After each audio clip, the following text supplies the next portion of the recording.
En la hora de la verdad, el invitado del día. Presenta Colsubsidio, con todo lo que te mereces.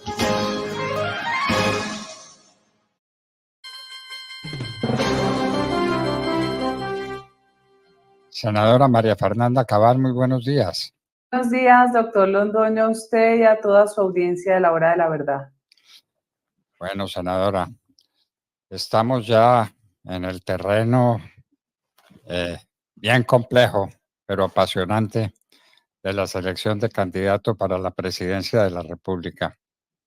Y usted es una mujer que tiene todas las condiciones para ser la primera vez que una mujer desempeñe el cargo de presidente de la República. Cuéntenos, ¿qué la llevó a asumir semejante responsabilidad? Pues, doctor Londoño, yo he sido una aventurera de las causas de la vida que nadie recoge, que nadie quiso escuchar. Dios me permitió conocer los dramas de muchos personajes de Colombia que terminaban a través de sus vidas enseñándonos que había un conflicto detrás. Y gracias a usted, que fue prácticamente el único, por eso lo recuerdo y lo quiero con todo mi corazón, nos abrió esos espacios y esos micrófonos para esos líderes rurales, esos líderes, muchos terminaron asesinados, pero que sus vidas eran parte de esa historia no contada de Colombia. La historia tergiversada por la izquierda que mata y se vuelve víctima. La izquierda que es tan dada a deconstruir lo que hemos vivido para a través de relatos crear mitos y leyendas. Esa palabra, como muchas otras inventadas por el nuevo lenguaje, como la posverdad. ¿Qué es la posverdad? La que le sirve al que es más hábil para justificar la barbarie y convertirla en justa causa. Entonces, eso produjo en mi vida un deseo, no solo de alzar mi voz frente a la injusticia, sino un deseo de servir. Y yo siento que la política, con todos sus problemas, como me decía Olavo de Carvalho, la política es diabólica, María Fernanda. Yo decía, yo quiero creer que la política también sirve como misión. Esa misión de cambiar la vida de las personas para mejor es lo que me tiene aquí hoy, doctor Londoño, y usted ha conocido cómo ha sido ese ascenso desde que era una activista por comunidades olvidadas hasta ser la cabeza de lista de Cámara, que nadie quería asumir ese riesgo con Petro de alcalde, sacar la lista más votada, pasar a Senado y después en este segundo periodo en Senado, tercero en el Congreso, ser la congresista más votada en la historia de Colombia. Nada menos que eso. Bueno, doctora María Fernanda, vamos a entrar en el terreno de las realidades. Usted ha sido elegida presidenta de la República de este país, tal como está ahora. No vamos a suponer que a la vuelta de casi 2 años que faltan para que termine este gobierno las cosas hayan cambiado de una manera o de otra, sino que está así, así. ¿Usted por dónde comenzaría su tarea? ¿Cuál sería el tema fundamental de sus ocupaciones y de sus preocupaciones en estos instantes decisivos para la vida del país? Doctor Londoño, el éxito de una administración es estar rodeada de los mejores. La selección de las personas que me van a acompañar, que tienen que destacarse, es precisamente por el mérito, por la credibilidad y por la capacidad de construir en las carteras donde los vamos a ubicar. Esas personas que van a estar a nuestro lado tienen que ser nuestros coequiperos. Y allí tienen que estar los mejores estrategas, militares, miembros de la Armada, de la Fuerza Aérea y de la Policía, que ayudaron a rescatar el país desde que usted fue ministro del Interior, doctor Londoño, porque es que a usted le tocó una Colombia destruida.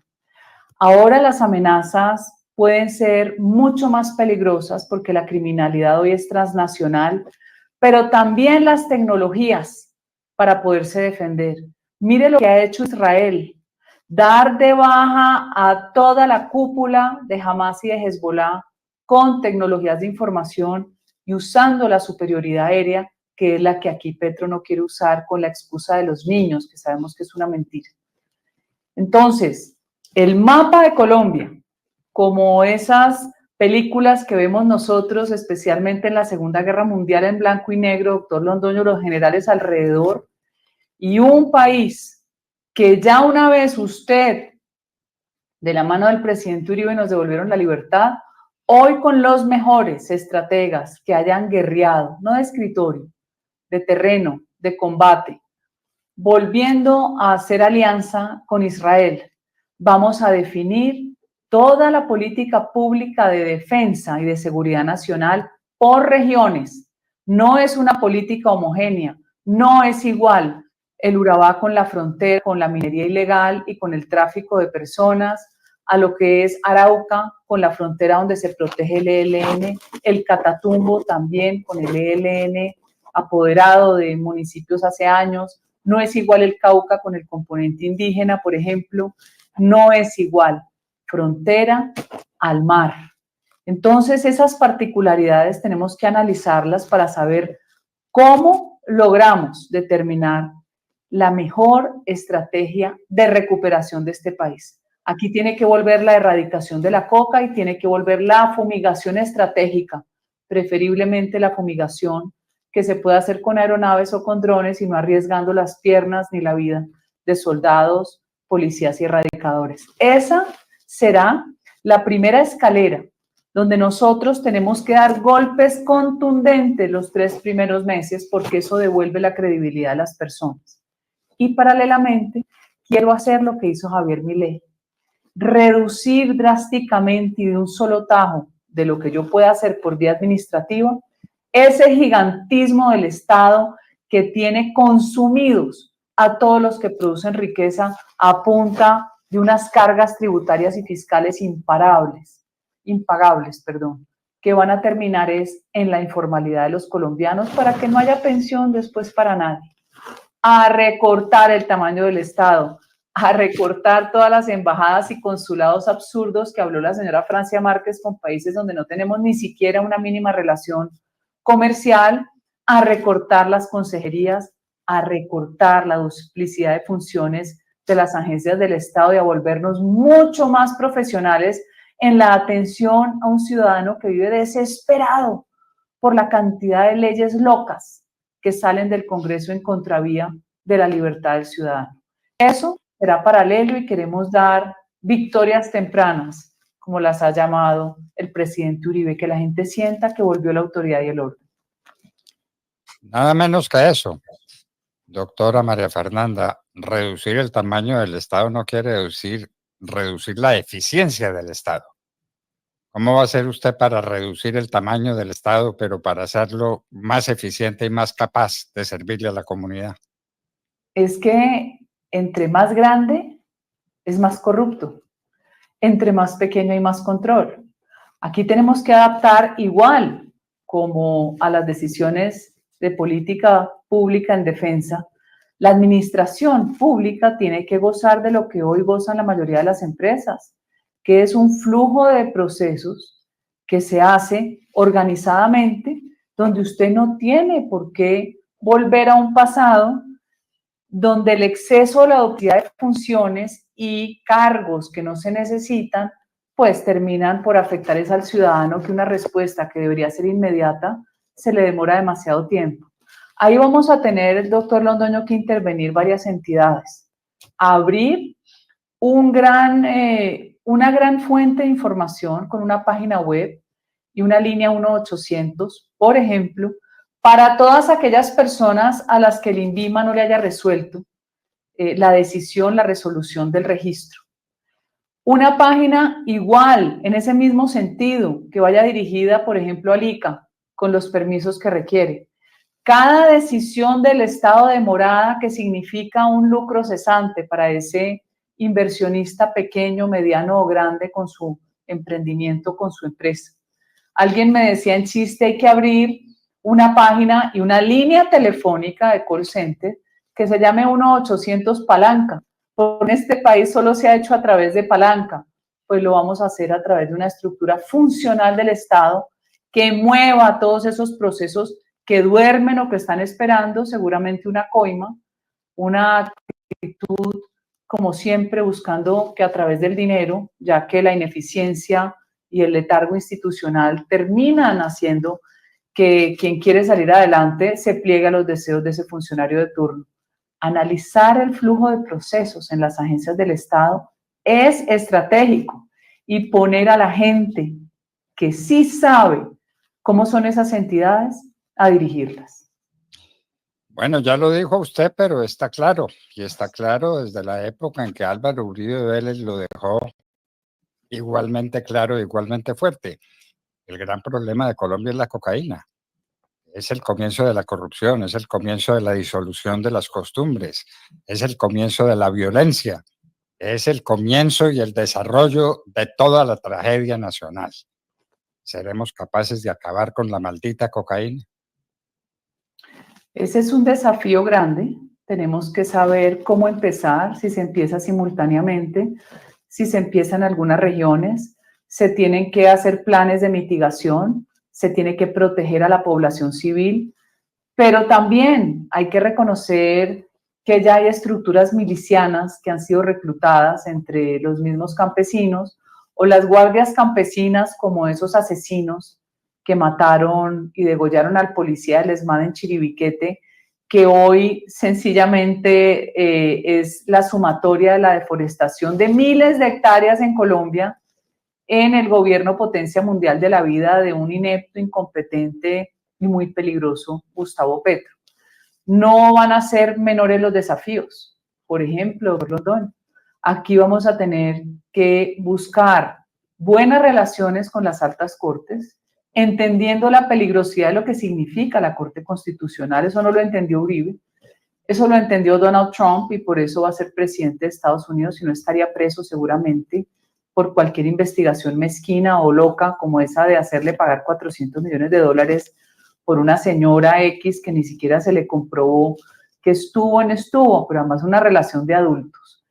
Entonces, ¿cómo vamos a enfrentar el que una política pública de erradicación termine siendo frenada por un juez promiscuo por allá de Samaniego, Nariño? ¿Cómo vamos a lograr que esa tutela no se use como un arma de guerra por los grupos ilegales que instrumentalizan comunidades, como pasó en Novita, Chocó, que terminó en una sentencia absurda donde se prohibió el uso del glifosato? Pero resulta que el glifosato no es la única sustancia. Hoy hay montones de sustancias biológicas completamente probadas que al contrario no afectan sino la matan, no la tierra, no el ambiente, pero nuevamente la narrativa y la historia de la mentirosa izquierda vendiendo que el glifosato daba cáncer. Y ese pase para esa película de cine ficción comprada por todos aquellos en ese famoso Consejo de Política Criminal que yo tanto lo recuerdo en su programa y en otros, del 2014, donde el único voto en contra fue el del procurador Ordóñez. A mi juicio, uno de los mejores procuradores de la historia de este país. ¿Qué vamos a hacer con esos retos como sociedad? ¿Cómo vamos a enfrentarlo? Enfrentarlos es parte de las preguntas que vamos a tener que analizar y que aproximarnos a las soluciones. No hay remedio, pero no es el único tema, porque ahí está el comienzo de todas las desgracias, sin duda es la cocaína. Pero sigue, estamos en medio de una crisis económica sin precedentes que la gente no alcanzaba a medir todavía en todas sus consecuencias. Y mientras yo no la sufro, pues es como si no existiera. La crisis económica, doctora María Fernanda, ¿cómo atacarla? Claro, es que el otro reto es volver a generar confianza en los que se fueron. El inversionista extranjero es el más difícil de convencer que vuelva. Aquí la única ventaja es que teniendo las bendiciones del petróleo, el carbón y el gas, seguramente podremos en muy poco tiempo restablecer esa inversión. Pero sabemos que en esa curva de ese proceso, para poder comenzar a producir, el país va a tener que ver qué hace. Y hay que pensar en un país a largo plazo, doctor. El carbón que nosotros tenemos en la parte de Guajira y Cesar, es un carbón excepcional. Desde hace 15 o 20 años se ha debido construir una termo encima de la mina, de por lo menos 500 megas. Eso nos hubiera ahorrado todos los problemas de darle energía a la costa. Hay que volver a retomar la explotación y exploración de todos esos minerales.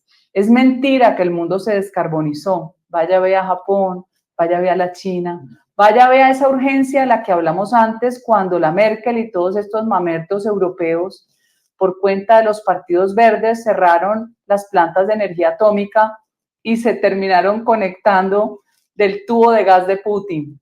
Y vaya, vea usted cómo se frotó las manos Putin cuando les cerró el tubo precisamente antes de invierno y les tocó volver a abrir las plantas de carbón. Pues ese riesgo de quedarnos sin energía es lo que está haciendo Gustavo Petro, porque es un ser ruin, perverso. Él disfruta haciendo daño.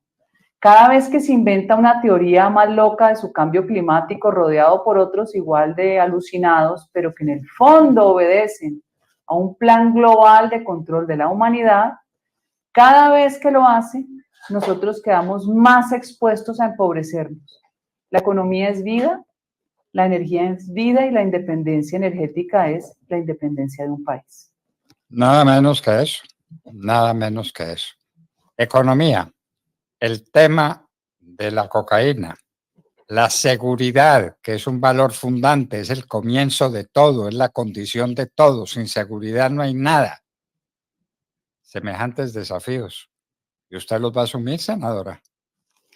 Sí, porque doctor Londoño, yo digo que la vida pasa muy rápido y Dios le pone a uno oportunidades en el camino y tenemos el libre albedrío de decidir si las tomamos o no.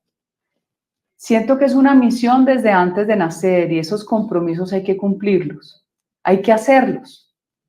Hay que mirar e inspirarse en personalidades que lograron cambiar el rumbo de países deshechos. Y hay que convocar, ahí sí, a un gran frente nacional independiente, que no se monte la izquierda depredadora, que ya tuvo la oportunidad de mostrarnos que son un peligro para la sociedad. Siempre han sido un peligro, pero con poder empobrecen, enferman la gente, la exilian o la matan. Nada menos que eso.